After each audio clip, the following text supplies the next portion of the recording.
Hello everyone, welcome to chemistry न्यूट्रीजी channel. बेटा आज हम डिस्कस करेंगे एलिमिनेशन रिएक्शन, जो कि एक इंपॉर्टेंट केमिकल प्रॉपर्टीज़ है हैलो एल्केन्स के लिए। और इसमें हम टाइप्स ऑफ एलिमिनेशन पढ़ेंगे, कितने टाइप्स की होती है, E1 और E2 एलिमिनेशन आज हम डिस्कस करेंगे। हालांकि एक E1 CB मैकेनिज्म भी होता है, वो अलग से हम डिस्कस करेंगे अलग रिएक्शंस में। तो आज हम डिस्कस करेंगे एलिमिनेशन रिएक्शन। आपका नीट और जेई के लिए बहुत इंपॉर्टेंट रिएक्शन है और बोर्ड एग्ज़ाम में भी यहाँ से क्वेश्चंस बनेंगे। कुछ एनसीईआरटी के क्वेश्चंस हम लोग करने वाले हैं आज एलिमिनेशन रिएक्शंस में। एलिमिनेशन रिएक्शंस अगर हम बात करें पहले कि एलिमिनेशन रिएक्शंस क्या होती हैं, ठीक है, व्हाट आर एलिमिनेशन रिएक्शंस, तो हम इनको कैसे डिफाइन करेंगे। That those chemical reactions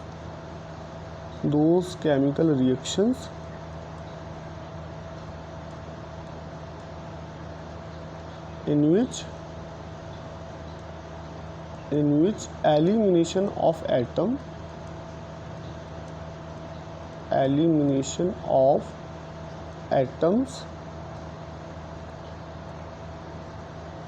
from substrate molecule, elimination of atom from substrate molecule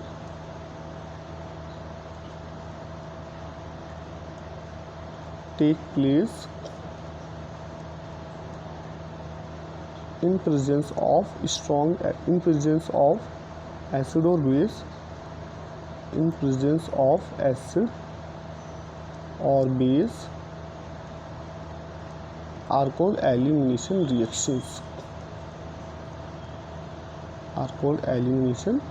reactions,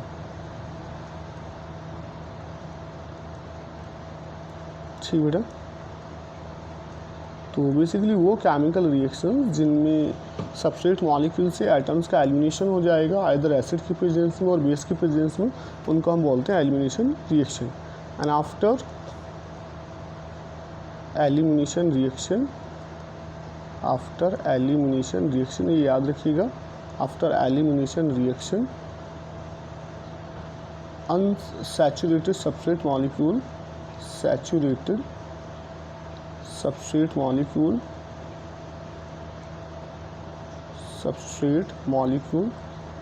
becomes unsaturated,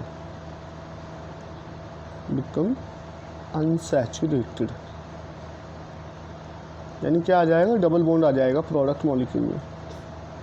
कि अगर कार्बन सिंगल बॉन्डेड है सैचुरेटेड सबस्ट्रेट मॉलिक्यूल में, देन आफ्टर एलिमिनेशन क्या आ जाएगा, डबल बॉन्ड आ जाएगा, हमारा क्या बनेगा, एल्कीन बनेगा। तो याद रखिएगा एलिमिनेशन रिएक्शन में हमारा क्या बनेगा, फाइनल प्रोडक्ट एल्कीन। क्लियर बेटा। नेक्स्ट इसमें हम डिस्कस करेंगे अब टाइप्स ऑफ एलिमिनेशन रिएक्शन, जो कि हमारा एक आज का टॉपिक है, टाइप्स ऑफ एलिमिनेशन रिएक्शन। अच्छा, इसमें भी हम लोग पढ़ने वाले हैं बीटा एलिमिनेशन। बट हम जो एलिमिनेशन रिएक्शन आज डिस्कस करेंगे, एलिमिनेशन रिएक्शन जो आज हम डिस्कस करेंगे एलिमिनेशन रिएक्शन, वो हम डिस्कस करेंगे बीटा एलिमिनेशन रिएक्शन।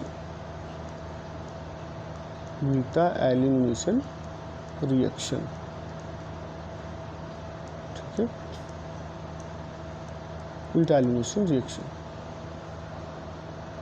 तो टाइप्स ऑफ एलिमिनेशन रिएक्शन की अगर हम बात करें, टाइप्स ऑफ एलिमिनेशन रिएक्शन तो ये 2 टाइप्स की होती हैं elimination reaction. Types of elimination reaction ये कितने टाइप्स की होती हैं, 2 टाइप्स। जैसे SN1 SN2 है ना, वैसे ही आपका कुछ E1 E2 भी है, E1 एलिमिनेशन और E2 एलिमिनेशन। कुछ वैसे ही मैकेनिज़्म है, जैसे SN1 SN2 का है, वैसे ही आपका E1 E2 के लिए भी है मैकेनिज़्म। ठीक है, तो आज हम पहले डिस्कस करेंगे E1 elimination reaction. First is E1 elimination reaction.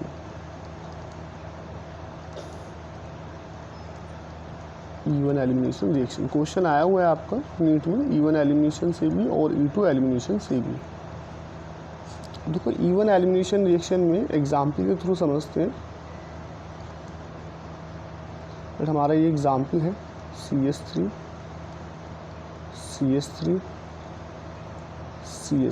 3 degree alkyl halide हमने लिया हुआ है, ठीक है, और इन presence of weak base and followed by heating eight high temperature हमारा प्रोडक्ट हमें ये मिल रहा है, double bond CH2 plus HCl। अब ये इवन एलिमिनेशन रिएक्शन का एग्जाम्पल है जिसमें हमने 3 डिग्री अल्काइल हैलाइड लिया हुआ है और इस वीक बेस की प्रेजेंस में और by the heating eight high temperature हमारा ये रिएक्शन हो रहा है, ठीक है। एल्कीन बन रहा है, क्या बन रहा है हमारा, एल्कीन अल्काइल हैलाइड से, ठीक है, इवन एलिमिनेशन रिएक्शन में, जो कि वीक बेस की प्रेजेंस में होती है एंड फॉलोड बाय हीटिंग। अब इसकी अगर मैकेनिज्म डिस्कस करें हम, तो मैकेनिज्म कुछ इस तरह से होता है इसका कि जो फर्स्ट स्टेप है, फर्स्ट स्टेप में क्या होगा, हेट्रोलिटिक क्लीवेज होगा। फर्स्ट स्टेप में क्या होगा, heterolytic cleavage of carbon and halogen, ठीक है। और ये वाला जो स्टेप होता है ये हमारा स्लो स्टेप होता है और इसी को बोलते हैं रेट डिटरमाइनिंग स्टेप, जिसमें हेट्रोलिटिक क्लीवेज होगा और हमारा कार्बोकैटायन जनरेट हो जाएगा। कार्बोकैटायन जनरेट हो जाएगा ये 3 डिग्री, जो कि स्टेबल कार्बोकैटायन है, plus Cl minus. Second step में क्या होगा, सेकेंड स्टेप में जो 3 डिग्री कार्बोकैटायन बना है हमारा, इसके रेस्पेक्ट में जो बीटा हाइड्रोजन है, ठीक है, 3 डिग्री कार्बोकैटायन हो गया, इसके रेस्पेक्ट में जो हमारा बीटा हाइड्रोजन है, ठीक है, ये हमारा अल्फा, ये कार्बोकैटायन हो गया, इसके रेस्पेक्ट में ये हमारा बीटा हो गया, तो ये हाइड्रोजन, बीटा हाइड्रोजन यहाँ से जाएगा ये, ठीक है, रिमूवल ऑफ प्रोटॉन होगा और ये बॉन्ड इधर शिफ्ट हो जाएगा, ठीक है। तो यहाँ पे क्या होगा, ये वाला स्टेप क्या होगा, फर्स्ट स्टेप होगा, जिसमें हमारा क्या होगा, रिमूवल ऑफ प्रोटॉन। तो ये वाला स्टेप जो होगा इस रिएक्शन का, ये फर्स्ट स्टेप है, इसमें प्रोटॉन रिमूव होगा और हमारा ये जो कार्बन कार्बन के बीच सिंगल बॉन्ड है ये क्या हो जाएगा, डबल बॉन्ड, ठीक है, and CH3 plus H+Cl minus क्या बना लेंगे, HCl। तो ये हमारा रिएक्शन होता है इसमें, ठीक है, हो गया क्लियर। दो में क्या, ये 2 स्टेप रिएक्शन है। तो अब अगर इवन एलिमिनेशन की बात करें, that it is 2 step reaction, जो एलिमिनेशन इवन एलिमिनेशन रिएक्शन है, इट इज़ 2 स्टेप रिएक्शन, ठीक है। इन फर्स्ट स्टेप में क्या हुआ हमारा, in first step intermediate carbocation form, आई बात समझ में, intermediate carbocation form, first step में हमारा कार्बोकैटायन बन रहा है as an intermediate carbocation form, और यही हमारा कैसा स्टेप है, विच इज़ स्लो स्टेप और rate determining step, which is slow step और रेट डिटरमाइनिंग स्टेप, और रेट डिटरमाइनिंग स्टेप जो रेट डिटरमाइन करेगा। इस सेकेंड स्टेप में क्या हो रहा है, in second step removal of proton, removal of proton to form alkene,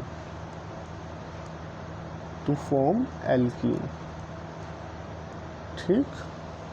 और यहाँ पे फर्स्ट स्टेप में कार्बोकैटायन बनेगा, फर्स्ट स्टेप में क्या बनेगा हमारा, कार्बोकैटायन। तो यहाँ रीअरेंज पॉसिबिलिटी होती है, जहाँ कार्बोकैटायन इंटरमीडिएट बनेगा वहाँ पे रीअरेंजमेंट की पॉसिबिलिटी हो सकती है, ठीक है। अब रीअरेंजमेंट क्या होता है ये शायद आपको मैंने ऑलरेडी बता दिया है, नहीं तो आज और डिस्कस कर लेंगे। तो सेकेंड स्टेप में क्या होगा, removal of proton to form alkene. तीसरा यहाँ पे जो रेट ऑफ रिएक्शन है, इवन एलिमिनेशन का जो रेट ऑफ रिएक्शन है, वो सिर्फ और सिर्फ डिपेंड करता है अल्काइल हैलाइड की कंसंट्रेशन पे। तो इसलिए कैसा है, ये फर्स्ट ऑर्डर काइनेटिक है, इवन एलिमिनेशन क्या है, फर्स्ट ऑर्डर काइनेटिक, इसको बोले हम unimolecular reaction, unimolecular reaction, unimolecular reaction, ठीक है।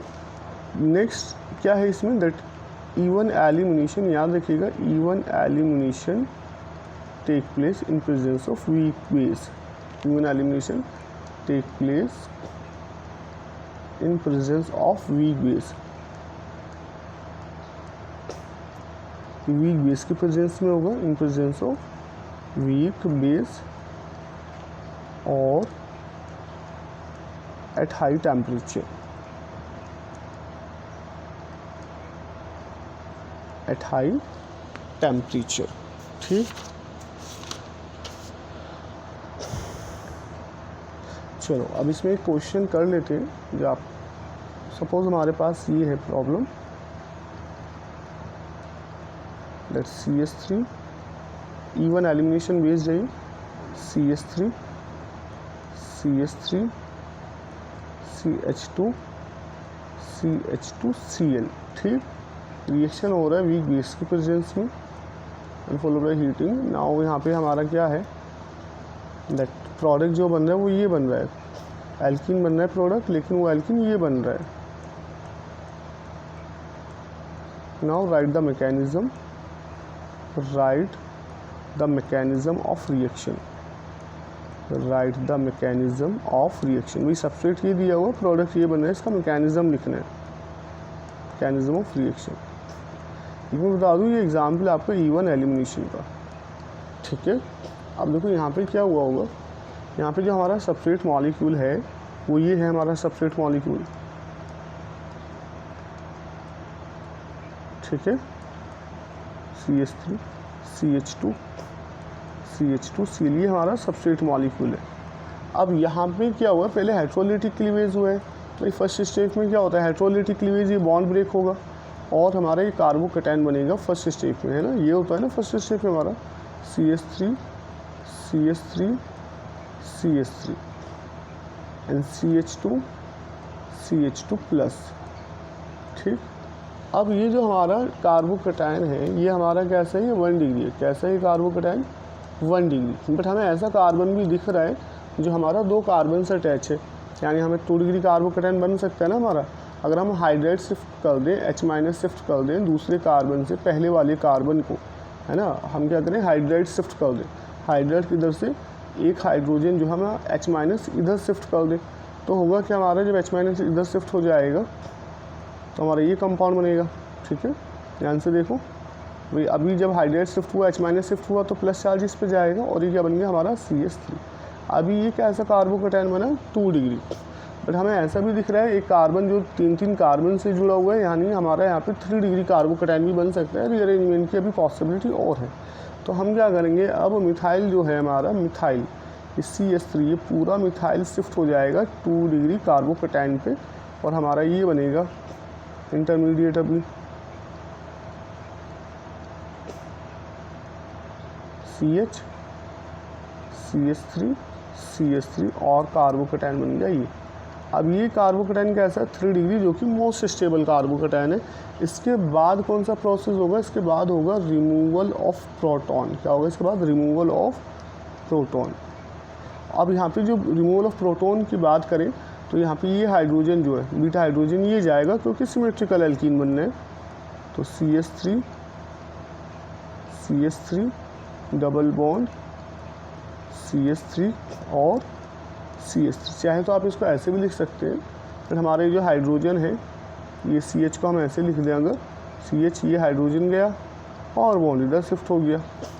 ठीक है, तो रिमूवल ऑफ प्रोटॉन हो रहा है यहाँ पे, बीटा प्रोटॉन जा रहा है, इसलिए इसको बोलते हैं बीटा एलिमिनेशन रिएक्शन। तो हमारा ये प्रोडक्ट बनेगा फाइनली। ठीक है, और ये जो आपको क्वेश्चन कराया गया है इंपॉर्टेंट क्वेश्चन है बहुत ज़्यादा आपका नीट के लिए, जेई के लिए भी यहाँ से क्वेश्चन बन जाएगा आपका। ठीक है, दैट किस तरह से हमारी मैकेनिज्म है, कैसे इसमें रीअरेंज हुआ है 1 डिग्री से 2 डिग्री, 2 डिग्री से 3 डिग्री कार्बोकैटायन। तो जब तक रीअरेंजमेंट की पॉसिबिलिटी अगर है तो रीअरेंज करो, उसके बाद बीटा प्रोटॉन निकाल दो, आपको मोर स्टेबल एल्कीन मिल जाएगा।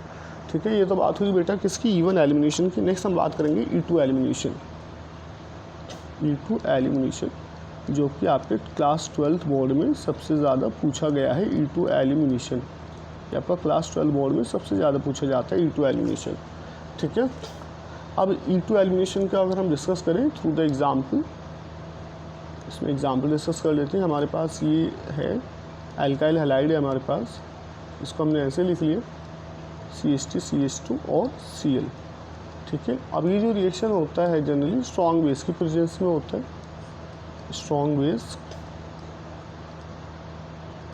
स्ट्रॉन्ग बेस हम ले लें, दैट अल्कोहलिक KOH और या सोडामाइड ले लें NaNH2, या फिर हम टर्शरी ब्यूटोक्साइड ले लें O-Na+। ठीक है, लार्ज बल्कि बेस ले लें। तो अब इसमें होगा क्या, इसमें याद रखिएगा दैट यहाँ E1 एलिमिनेशन में क्या था, पहले हाइड्रोलिटिक क्लीवेज हुआ था, इलेक्ट्रोलाइट इक्वलाइज होकर Cl गया, Cl माइनस, देन उसके बाद बीटा प्रोटॉन गया, तब हमारा एल्कीन मिला। बट E2 एलिमिनेशन में दोनों प्रोसेस साथ साथ होते हैं क्योंकि इसमें ट्रांजिशन स्टेट बनती है। ये बॉन्ड आपका ये Cl यहाँ से एलिमिनेट होगा और इसके रेस्पेक्ट में जो बीटा हाइड्रोजन है जो अपोजिट है, भाई ये अल्फ़ा कार्बन हो गया जिससे हेलोजन जुड़ा हुआ है, और अल्फ़ा कार्बन से नेक्स्ट हो गया बीटा कार्बन, और जो हाइड्रोजन है बीटा हाइड्रोजन है, तो दोनों साइमल्टेनियसली निकल के जाते हैं, क्लोरीन और हाइड्रोजन, बीटा हाइड्रोजन। तो यहाँ पे हमारा कंपाउंड ये बनता है CH2 double bond CH2 plus HCl। ठीक है, वही वाला बॉन्ड आपका इधर शिफ्ट हो जाएगा। अब इसका थोड़ा सा मैकेनिज़्म देखें तो मैकेनिज़्म में हालांकि कुछ खास नहीं है, ट्रांजिशन स्टेट बनता है मैकेनिज़्म में। तो इसमें मैकेनिज़्म क्या है, मैकेनिज़्म का ध्यान रखना दैट ये हमारा है CH2H CH2Cl। ठीक, रिएक्शन किसकी प्रेजेंस में हो रहा है, स्ट्रॉन्ग बेस की प्रेजेंस में, अल्कोहलिक KOH ले लें, अल्कोहलिक KOH की प्रेजेंस में। तो इसमें इंटरमीडिएट जो बनेगा वो ये बनेगा CH2। अब यहाँ पे ये बॉन्ड तो क्या हो रहा होगा, ब्रेक Cl, और ये वाला बॉन्ड भी क्या हो रहा होगा, ब्रेक हाइड्रोजन, और कार्बन कार्बन के बीच नया बॉन्ड बन रहा है ये। ठीक, तो ये हमेशा याद रखें, जो हमारे हाइड्रोजन जो है और क्लोरीन जो है एक साथ निकलेंगे, साइमल्टेनियसली एलिमिनेशन होगा दोनों का, हाइड्रोजन क्लोरीन का। बट ये भी याद रखिएगा जो हाइड्रोजन क्लोरीन रिमूव हो रहे हैं they should be in opposite position. ठीक है, they should be in anti periplanar position. और इसके बाद हमारा ये Cl रिमूव हो जाएगा यहाँ से, और ये हमारा एल्कीन बन जाएगा CH2 डबल बॉन्ड CH2। तो E2 एलिमिनेशन का केस ये है, इसमें ट्रांजिशन स्टेट बनता है। क्या बनता है इसमें, ट्रांजिशन स्टेट। जबकि E1 एलिमिनेशन में क्या बना था, कार्बोकैटायन, और उसका रीअरेंजमेंट हमने करके देखा था, और रीअरेंजमेंट की अगर पॉसिबिलिटी है तो नहीं होगा रीअरेंज, बट उसमें आपका 2 स्टेप प्रोसेस है, जबकि E2 elimination single step reaction है। हम क्या लिखेंगे E2 एलिमिनेशन के बारे में, it is single step reaction, it is single step reaction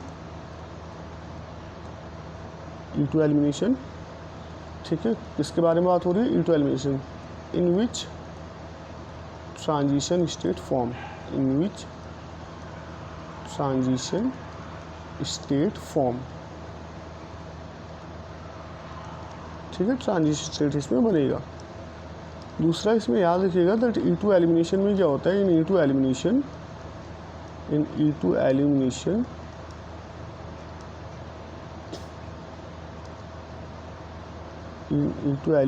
both hydrogen and chlorine eliminate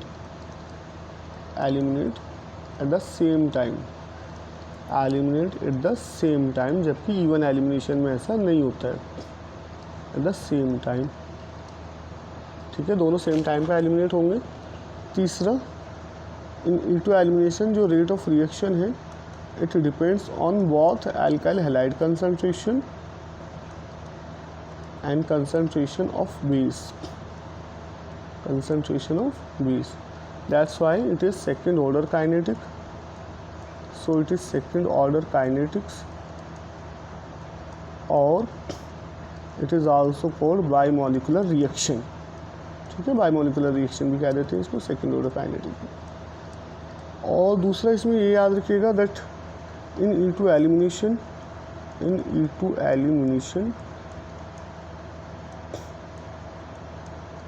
both hydrogen and chlorine must be in opposite direction, opposite position, opposite position में होने चाहिए। हाइड्रोजन क्लोरीन जो निकल रहे हैं इसको बोलते हैं एंटी पेरिप्लेनर पोजीशन।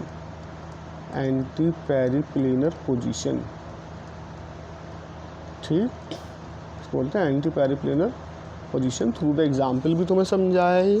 ठीक है, अब यहाँ पे क्या है, ये आपका नोट पॉइंट याद रखिएगा यहाँ, that note point, the alkene form either E1 में है या E2 में, the alkene form in elimination reaction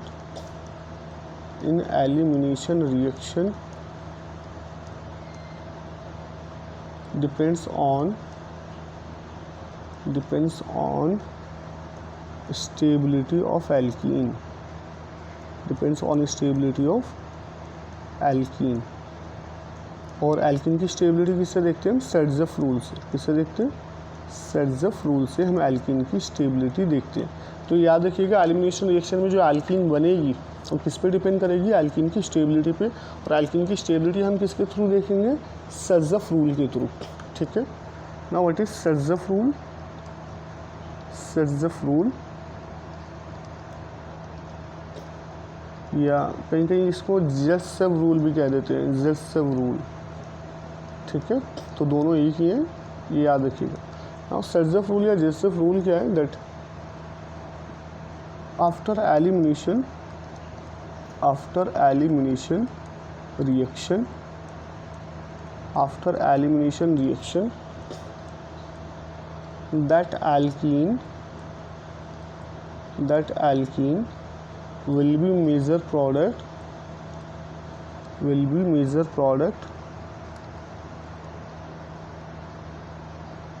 which have more number of alpha hydrogen, जिसके पास ज़्यादा अल्फ़ा हाइड्रोजन होंगे एल्कीन के पास, वो मेजर एल्कीन बनेगी अकॉर्डिंग टू सेट्ज़ेफ रूल। और ये भी कह सकते हैं according to Saytzeff rule that more symmetrical alkene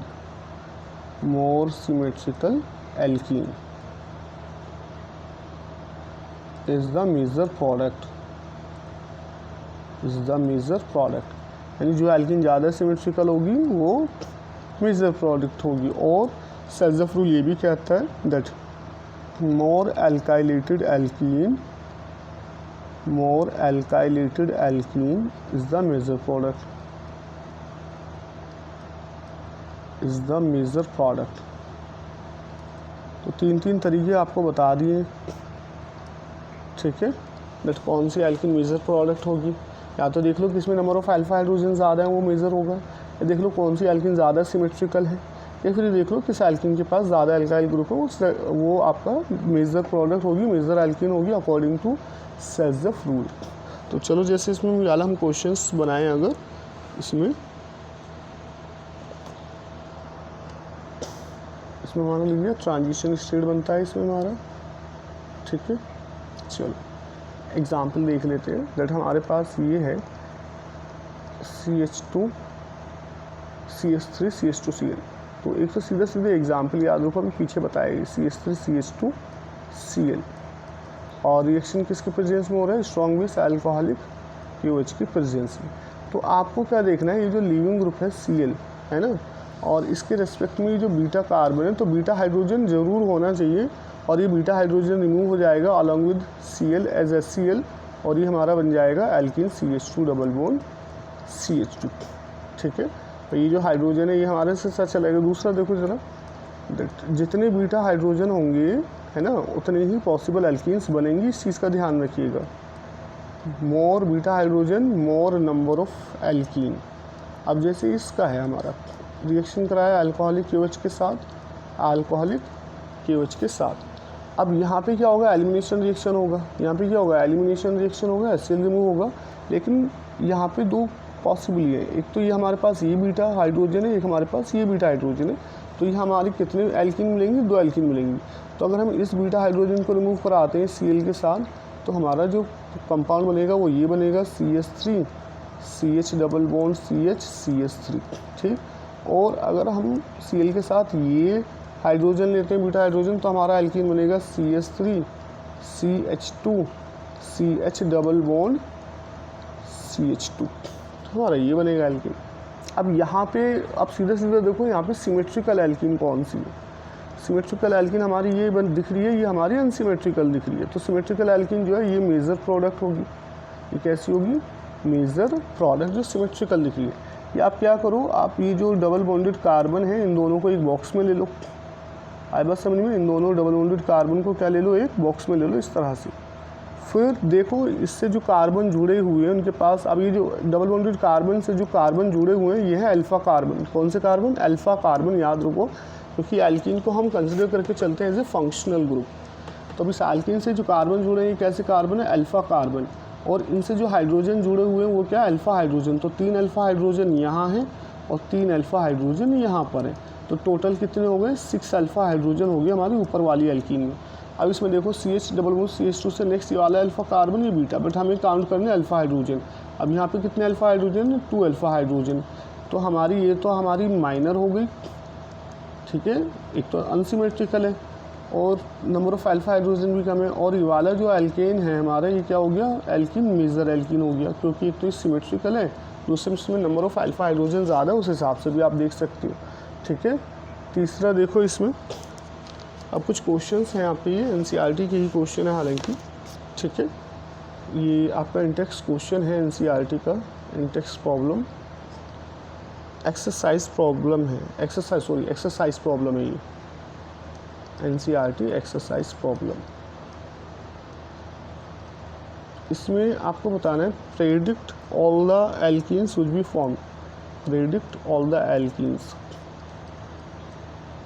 all the alkenes, predict all the alkenes which be formed, would be formed by dehydrohalogenation और beta elimination, by dehydrohalogenation, dehydrohalogenation hydrogen और halogen का निकलना, dehydrohalogenation क्या हो गया? Hydrogen और halogen का एक साथ निकलना, HX, by dehydrohalogenation reaction from the following substrate, from the following halides, यानी आपको कुछ हैलाइड्स दिए जा रहे हैं और ये कहा जा रहा है कि मेजर एल्कीन कौन सा होगा, ठीक है, या आपको डिफरेंट टाइप्स ऑफ एल्कीन बनाने हैं, प्रेडिक्ट करना है कितने एल्कीन्स बनेंगे, देन उसमें देख लो मेजर कौन सा है, ठीक है। जैसे हमारे पास पहला तो यही दिया हुआ है, बट हमारे पास ये दिया हुआ है पहला कंपाउंड, हालांकि IPC नेम दिया हुआ है इसमें, ठीक है। प्रॉब्लम नंबर है ये आपका 10.10, 10.10 पुरानी NCERT में और 6.10 आपका नई NCERT में है। तो इसका जब हम डिहाइड्रोहैलोजिनेशन कराया हमने C2H5O माइनस Na+, C2H5OH, ठीक है, स्ट्रॉन्ग बेस है, ठीक है, कैसे है? स्ट्रॉन्ग बेस है, एलिमिनेशन रिएक्शन होगा। अब इस एलिमिनेशन रिएक्शन में ध्यान से देखो कहाँ पे, अब ये हमारा Br जिससे जुड़ा है तो अल्फ़ा कार्बन हो गया। अब देखो ये बीटा कार्बन है, ये बीटा कार्बन है और ये बीटा कार्बन है। तो अल्फ़ा कार्बन यानी जिस कार्बन से हाइड्रोजन जुड़ा है वो तो अल्फ़ा कार्बन हो गया, उससे नेक्स्ट वाले जो भी वो बीटा कार्बन है। तो अब एल्कीन को यहाँ बना लो या यहाँ बना लो, हमारा IPC नेमिंग करोगे सेम आएगा। तो हमारे पास एक तो एल्कीन ये बनेगा CH3, ये डबल बॉन्ड यहाँ आ जाएगा। अगर हम इस बीटा हाइड्रोजन को निकाल दें ब्रोमीन के साथ, और अगर इस बीटा हाइड्रोजन को लेते हैं ब्रोमीन के साथ, तो हमारा ये एल्कीन बनेगा डबल बॉन्ड CH2। अब इसमें आप चेक कर लो दैट कौन सा मेजर है कौन सा माइनर है। अब देखो हमें क्या करना है, ये जो डबल बॉन्ड है इसको तो ले लो बॉक्स में, ठीक है। अब देखो यहाँ पे हाइड्रोजन देखो दो हाइड्रोजन ही हो गए, ठीक है, और ये 2 हाइड्रोजन ही हो गए, और बाकी इस डबल बॉन्ड से नेक्स्ट 3 हाइड्रोजन ही हो गए। तो टोटल कितने अल्फ़ा हाइड्रोजन हो गए? 7 अल्फ़ा हाइड्रोजन। आई बात समझ में? डबल बॉन्डेड कार्बन से नेक्स्ट जो कार्बन होता है हमारा वो अल्फ़ा होता है। ये अल्फ़ा है, ये अल्फ़ा है और ये अल्फ़ा है ना। डबल बॉन्डेड कार्बन से नेक्स्ट वाला जो कार्बन होता है वो अल्फ़ा होता है। तो हम देख लो अल्फ़ा कार्बन पे कितने अल्फ़ा हाइड्रोजन है? 7। अब यहाँ पे जो हमारा डबल बॉन्डेड कार्बन है इससे नेक्स्ट यहाँ कार्बन और ये कार्बन, अब इसके पास तो 2 ये हैं हाइड्रोजन, 2 हाइड्रोजन ये, तो टोटल कितने अल्फ़ा हाइड्रोजन हो गए? 4 अल्फ़ा हाइड्रोजन। तो मेजर कौन सा हो गया? ये मेजर हो गया और ये माइनर हो गया, ठीक है, जिसमें नंबर ऑफ़ अल्फ़ा हाइड्रोजन ज़्यादा होंगे। और अल्फ़ा हाइड्रोजन कैसे देखोगे? डबल बॉन्डेड कार्बन से नेक्स्ट कार्बन अल्फ़ा हाइड्रोजन होता है। दूसरा इसमें देखो जरा, ये दिया हुआ है CH3 Cl,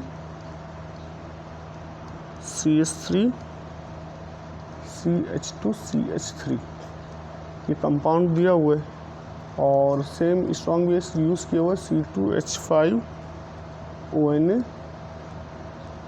in presence of alcohol C2H5OH, strong base है। तो बीटा एलिमिनेशन कराओ, इसमें बीटा एलिमिनेशन। अब देखो बीटा एलिमिनेशन कराने के लिए देखो बीटा कार्बन कहाँ कहाँ प्रेजेंट है और बीटा कार्बन पे हाइड्रोजन है भी या नहीं भी। तो ये और ये तो सेम है, ठीक है। तो एक तो बीटा हमें यहाँ मिल गया, ये जिस कार्बन से क्लोरीन जुड़ा है वो अल्फा, और एक बीटा हमें यहाँ मिल गया, ठीक है। तो यहाँ पे एल्किन बनाएं अगर हम, तो एक एल्किन तो हमारा यही बन जाएगा, that CH3 double bond CH3। तो ये बन गया एल्किन, है ना। हमने वाला बीटा हाइड्रोजन निकाल दिया Cl के साथ। दूसरा एल्किन कौन सा बनेगा, दैट ये बीटा हाइड्रोजन ले लो या ये बीटा हाइड्रोजन ले लो, ठीक है। दूसरा एल्किन बन जाएगा हमारे पास ये CH3 CH2 C double bond CH2 CH3। दूसरा एल्किन हमारे पास ये बनेगा। अब ठीक है बेटा, क्लियर है। दूसरा हमारे पास ये बनेगा। अब मेजर कौन सा, माइनर कौन सा है, तो देख लो मेजर माइनर बहुत आसान है। डबल बॉन्डेड कार्बन ये है और ये डबल बॉन्डेड कार्बन है। इससे नेक्स्ट कार्बन अल्फा होते हैं। डबल बॉन्डेड कार्बन से नेक्स्ट कार्बन कौन से होते हैं, अल्फा कार्बन होते हैं। अब देखो 3 3 3 9 अल्फा हाइड्रोजन है यहाँ पे। कितने अल्फा हाइड्रोजन है, 9। अभी देखो ये double bonded carbon, double bonded carbon. इससे नेक्स्ट देखो कितने अल्फा कार्बन है, 2 अल्फा हाइड्रोजन यहाँ हो गए और ये अल्फा कार्बन 3 अल्फा हाइड्रोजन होंगे। तो टोटल कितने होंगे, 5 अल्फा हाइड्रोजन। तो ये 5 अल्फा हाइड्रोजन है, यहाँ पे 9 अल्फा हाइड्रोजन है। तो ये क्या हो गया, ये वाला मेजर हो जाएगा एल्किन, और ये वाला एल्किन कैसे हो जाएगा, माइनर। आई होप आपको क्लियर हो गया होगा, ठीक है बेटा। प्रोडक्ट कैसे बनाने हैं, पॉसिबल प्रोडक्ट कितने बनेंगे, जितने बीटा हाइड्रोजन होंगे हाइड्रोजन के साथ रिमूव होने के लिए उतने ही हमारे पॉसिबल प्रोडक्ट्स मिल जाएंगे, ठीक है। तीसरा देखो यहाँ पे आपको, ये तीसरा आपको खुद से करना है। हमारे पास ये कंपाउंड दिया हुआ है CH3 CH3 CH3, ठीक है, और CBr। हालांकि मैं हिंट बता दूंगा लेकिन आपको प्रॉब्लम खुद ही करनी है। CH3 CH2 CH3, ठीक है। बेस दिया हुआ है C2H5ONA strong base along with C2H5OH। Now कितने टाइप्स के हमारे एल्किन बनेंगे और कौन कौन से एल्किन बनेंगे, तो देखो इसमें जरा हमारे पास लीविंग ग्रुप तो ये है ना, एलिमिनेट होने की Br। अब Br के रेस्पेक्ट में देख लो कहाँ कहाँ पे बीटा हाइड्रोजन है।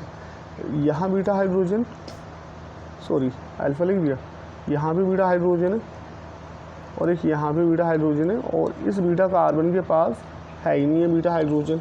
तो यहाँ पे हमें जो कंपाउंड्स मिलेंगे वो कौन कौन से मिलेंगे, दैट आफ्टर द रिएक्शन एक तो हमें ये मिलेगा CH3 CH3 CH3, ठीक, और C डबल बॉन्ड CH2, ठीक है, और CH2 CH3। दूसरा एल्किन हमारे पास क्या मिलेगा, ये वाला बीटा हाइड्रोजन निकाल दिया इस Br के साथ, CH3 CCH3 और CH3, ठीक, CH3 डबल बॉन्ड CH3 ये बनेगा, क्योंकि हमने बीटा हाइड्रोजन ये निकाला ना इस Br के साथ, तो यहाँ पे हमारा बॉन्ड आ जाएगा, ठीक। पहले हमने ये निकाला था, इसके साथ बॉन्ड आ गया था, तो मतलब 2 कंपाउंड बनेंगे। अब इस 2 कंपाउंड में आप आराम से आइडेंटिफाई कर सकते हो कौन सा मेजर कौन सा माइनर। तो मैं बता दूँ ये मेजर होगा और ये माइनर होगा। आसानी से बता रखा है मेजर माइनर कैसे देखना, number of alpha hydrogen count कर लो। जैसे इस डबल बॉन्डेड कार्बन से नेक्स्ट वाले कार्बन देखो, ये अल्फा ये अल्फा। अब इसके पास तो है नहीं अल्फा हाइड्रोजन, इसके पास 2 अल्फा हाइड्रोजन है। तो हमारे पास इस एल्किन में कितने अल्फा हाइड्रोजन, 2 अल्फा हाइड्रोजन। अब यहाँ देखो ये डबल बॉन्डेड कार्बन, ये डबल बॉन्डेड कार्बन, इससे नेक्स्ट ये अल्फा, इससे नेक्स्ट ये अल्फा। बाकी इसके पास अल्फा कार्बन है बट इसके पास अल्फा हाइड्रोजन नहीं है। अब यहाँ पे कितने अल्फा हाइड्रोजन है, 6 अल्फा हाइड्रोजन, जो कि हमारे मेजर में मेजर एल्किन के लिए रेस्पॉन्सिबल है 6, उसमें 2 अल्फा हाइड्रोजन है, ठीक बेटा। नेक्स्ट इसमें एक इम्पॉर्टेंट पॉइंट लिखिएगा नोट पॉइंट में, हॉफमैन एलिमिनेशन, ठीक है। अभी हमने E2 एलिमिनेशन पढ़ा, beta elimination, Hofmann elimination reaction. Hofmann elimination reaction just opposite मान के चलिए हॉफमैन एलिमिनेशन रिएक्शन को, ठीक है। अच्छा इसमें क्या है, हॉफमैन एलिमिनेशन रिएक्शन में क्या होता है, जैसे एग्जाम्पल के थ्रू समझते हैं। अगर बल्कि बेस है, क्या है, बल्कि बेस है हमारा ये टर्शरी ब्यूटॉक्साइड ले लिया हमने, टर्शरी ब्यूटॉक्साइड या टर्शरी सोडियम ब्यूटॉक्साइड ले लो या टर्शरी सोडियम पोटेशियम ऑक्साइड ले लो, ये कुछ भी ले लो, ठीक है। लेकिन है कैसा, ये बल्कि बेस है। अब वो बल्कि बेस है तो जनरली क्या होता है, अगर हमारा एल्किन ये है,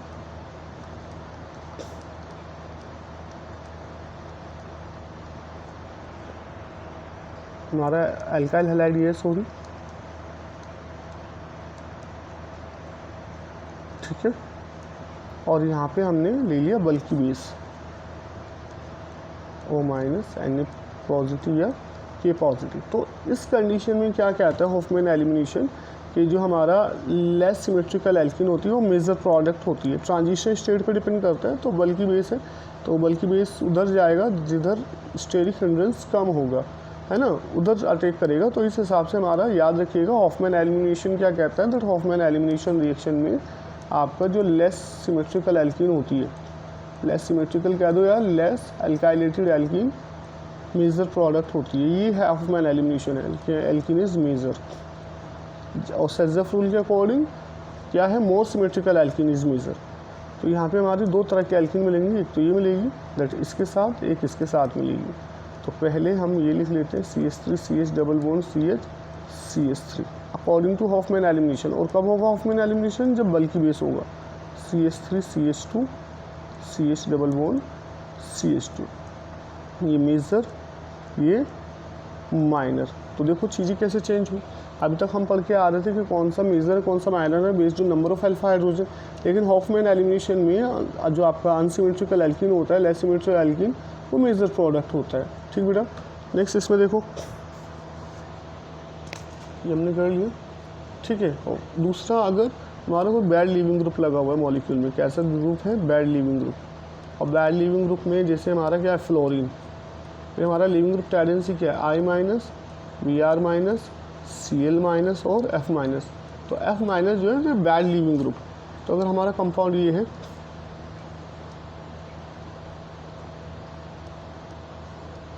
फ्लोरीन लगा दिया हमने इसमें, और स्ट्रॉन्ग बेस ले लिया, वही जो अभी तक हम लेते आ रहे हैं C2H5ONA ONA C2H5OH, ठीक। अब यहाँ पे अगर बैड लीविंग ग्रुप लगा हुआ है, लाइक जैसे फ्लोरीन है, बैड लीविंग ग्रुप है ये, तो इस केस में भी जो प्रोडक्ट बनेगा आफ्टर एलिमिनेशन वो हॉफमैन के अकॉर्डिंग बनेगा। किसके अकॉर्डिंग बनेगा, हॉफमैन। और हॉफमैन के अकॉर्डिंग तो जो आपका लेस सिमेट्रिकल एल्किन है वो मेजर प्रोडक्ट होती है, और मोर सिमेट्रिकल एल्किन कैसी होती है, माइनर, ठीक है। इस चीज़ का ख़ास ख्याल रखिएगा दैट हमारा हॉफमैन एलिमिनेशन कब होता है, जब हमारा बल्कि बेस हो या बैड लीविंग ग्रुप लगा हो, तो ये मेजर होगा अकॉर्डिंग टू हॉफमैन एलिमिनेशन, हो रही है माइनर होगा। आई होप आपको समझ में आ गया होगा एलिमिनेशन रिएक्शन, ठीक है। तो आपके NCERT का एक्सरसाइज क्वेश्चन भी बता दिया। बाकी इसमें हम लोग अलग से भी कुछ MCQs करेंगे, कुछ रीजनिंग क्वेश्चन वगैरह भी अटैम्प्ट करेंगे। जब मैं आपको NCERT सॉल्यूशन कराऊंगा तो उसमें कुछ क्वेश्चंस कवर हो जाएंगे हमारे एलिमिनेशन से रिलेटेड। एक रीजनिंग क्वेश्चन है कि दैट एक्वस QH के प्रेजेंस में सब्स्टिट्यूशन होता है और अल्कोहलिक QH के प्रेजेंस में एलिमिनेशन रिएक्शन होता है ना। तो आप रहिएगा कंटिन्यूसली, आपको लेक्चर वीडियोस प्रोवाइड होते रहेंगे। अच्छे लेक्चर वीडियोस हैं, आप अच्छे से समझिएगा, ध्यान से समझिएगा, नोट्स वगैरह बनाइएगा और अपने NCERT क्वेश्चंस करते चलिएगा, ठीक है। बाकी जो भी है नेक्स्ट क्लास में डिस्कस करेंगे, ठीक है।